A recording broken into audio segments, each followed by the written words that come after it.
truth and absolute laws of nature, for guiding me, protecting me, and giving me the strength to endure the imperfect. I shall attack with vigor, making progressive moves. A divine mind knows, a divine mind shows. All things work in divine order. All things work in divine order.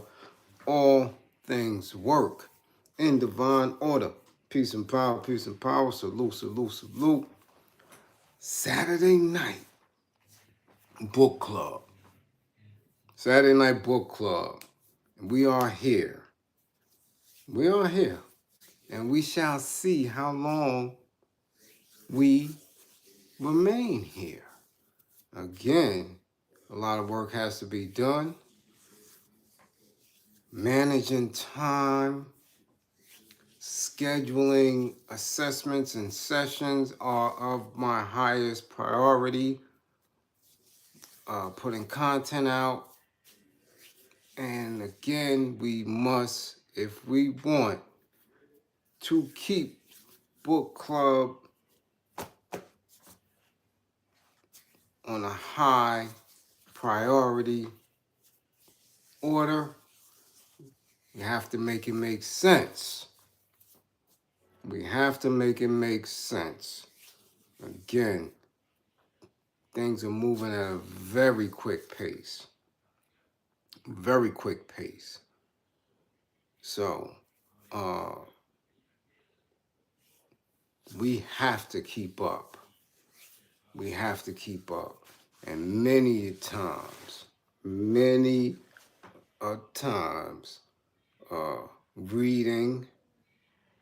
though it is very, very essential, it must be done when people have that time allotted for themselves, right? In order for them to truly understand the concepts, comprehend the message in the title, and then adopt it to their everyday lives. So we're still in the wretched of the earth. Many people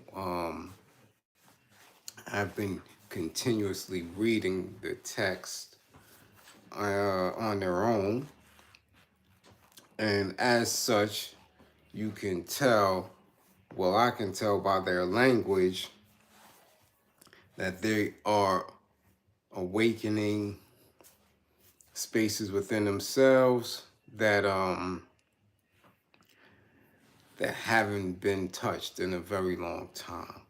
But as we see the conditions outside of us, the situations, the circumstances, we understand that we must be not only militant, but in shape for what's about to come. And part of that being in shape is getting our minds, our mentality in shape. So again, we still on the wretched of the earth. We actually still in this first chapter. As I told you when we began Wretch, that it is a very, very, very insightful piece of work, but it also requires deep concentration as you go through the sentences, as you go through the paragraphs, as you go through the chapters. You will feel invigorated at some points and drained at others, because it's going to force you to use your intellect. Not only realize the time that it once was, but also the time that we are sitting in right now. So it is a very challenging book, very challenging for a lot of people, but it is required reading. It is a must. This is an absolute must for anyone who is in the tech of liberating our people and thus liberating the world. We cannot liberate ourselves without liberating others. That's just an absolute fact, whether they are with us or not, right? And when we speak on separate flags and separate organizations, we know exactly what I'm talking about.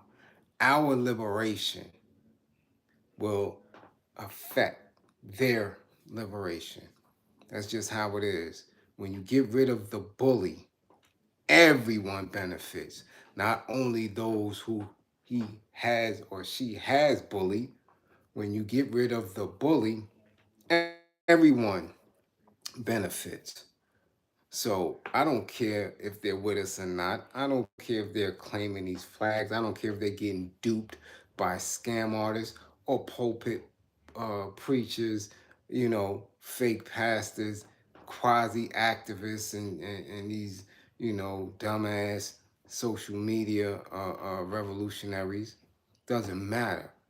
Only thing that matters is us who are truly woke and committed and aware, knowing and understanding that regardless of where they sit and how inactive they are when it comes to quality work, when we liberate ourselves, it will definitely impact them. It will be liberated as well. If we fail, we will continue in our oppression, and that means the world will continue to be oppressed. It's the same thing. All right. So as we read, let's be mindful of that. All right. So we are still on concerning violence, which is the first chapter. We're on page 98, and we're going to get it in. We're going to get it in as the tribe come in. Always know, welcome them. Let them know that this is a place for intellectual dialogue. It is a safe space. We are here to educate each other. And in the course of educating each other, renaming ourselves and liberating each other. All right? 98, concerning violence. As a tribe come in, get the green screen information up, moderators. Get everyone engaged. All right? So here we go.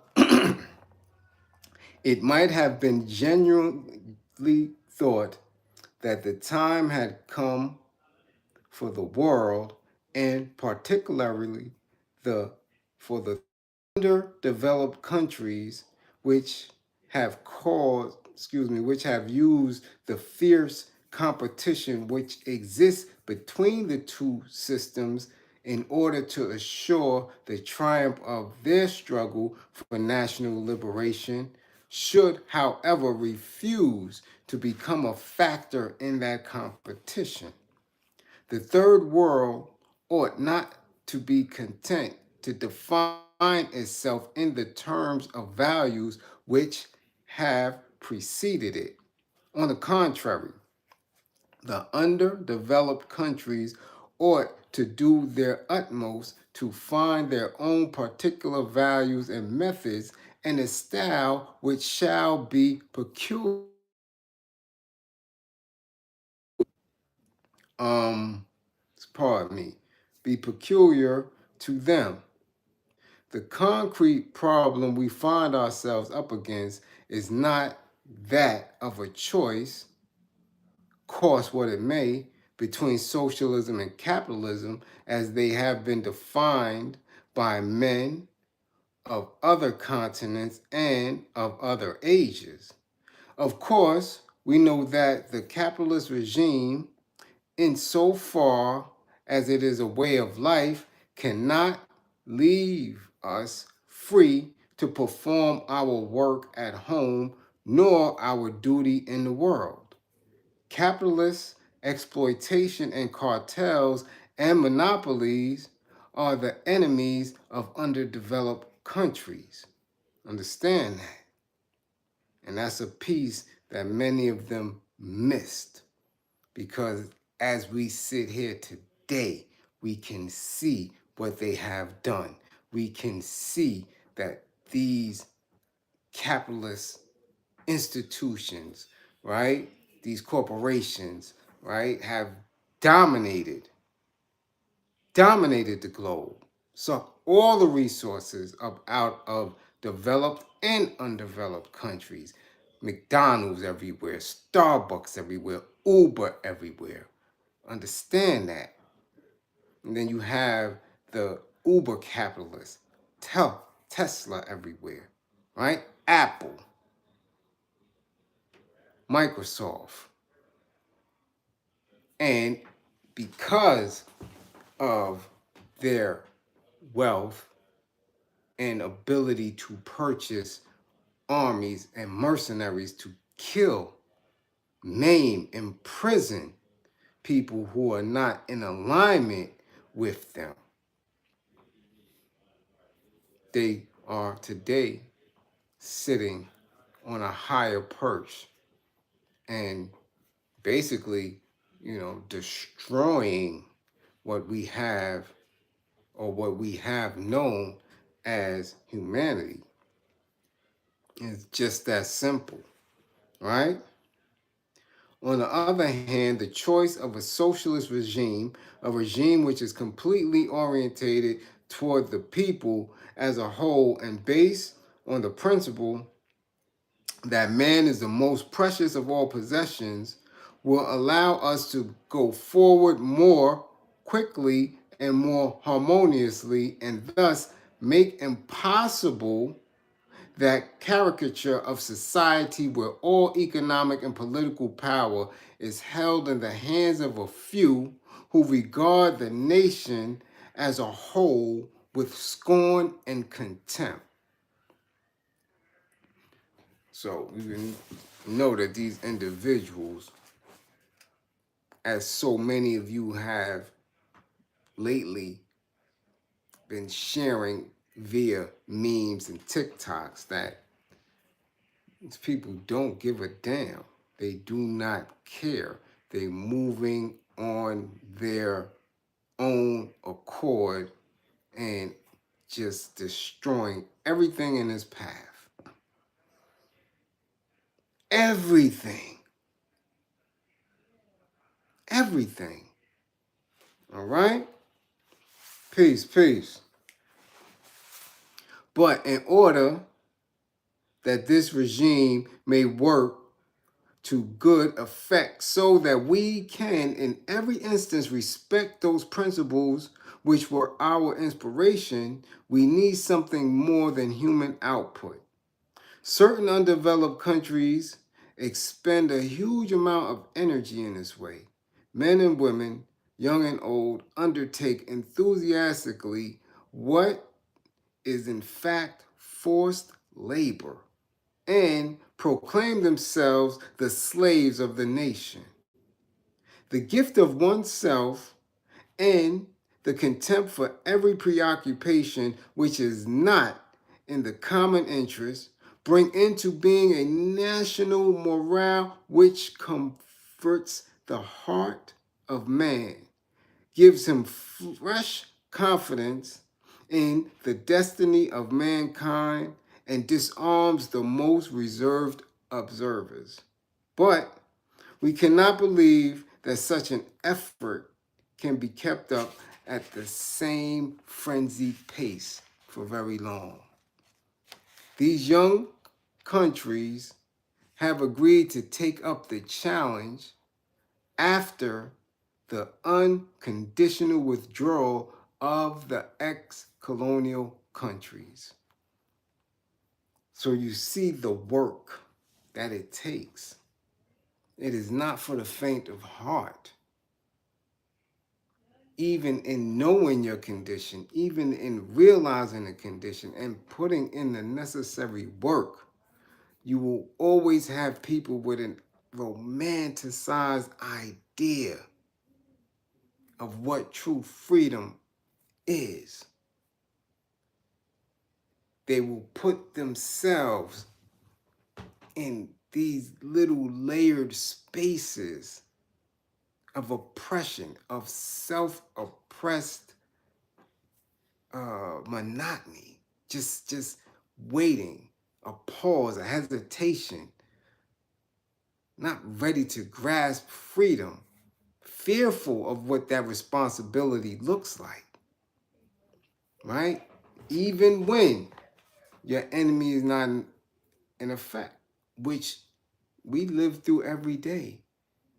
Our oppressors and their soldiers are not on us consistently as they once were.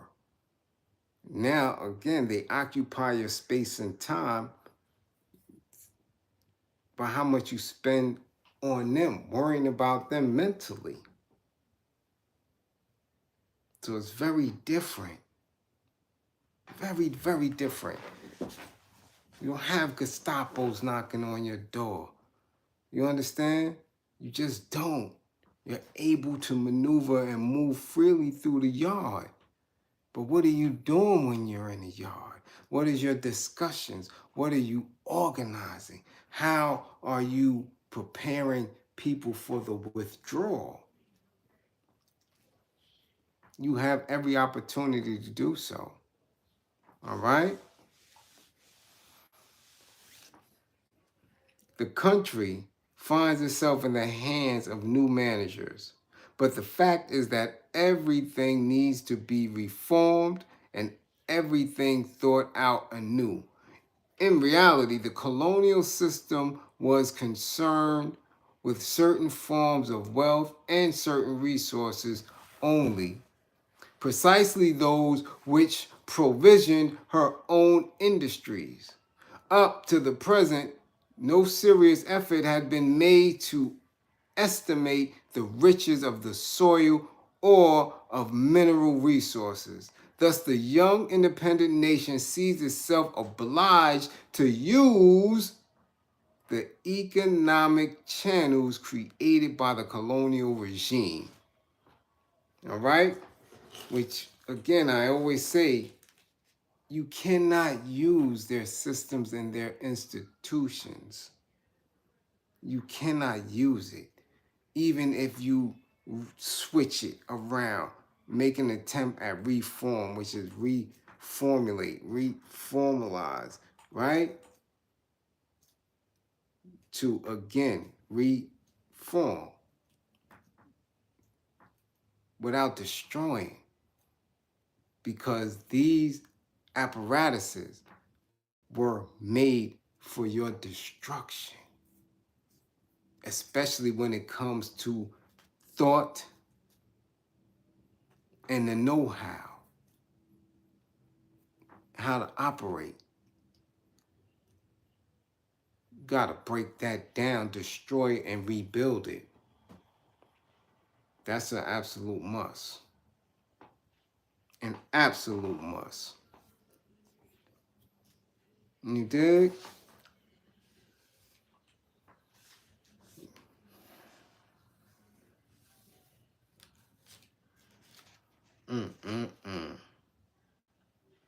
It can obviously export to other countries and other currency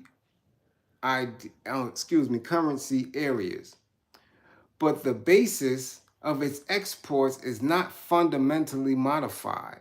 The colonial regime has carved out certain channels, and they must be maintained or catastrophe will threaten.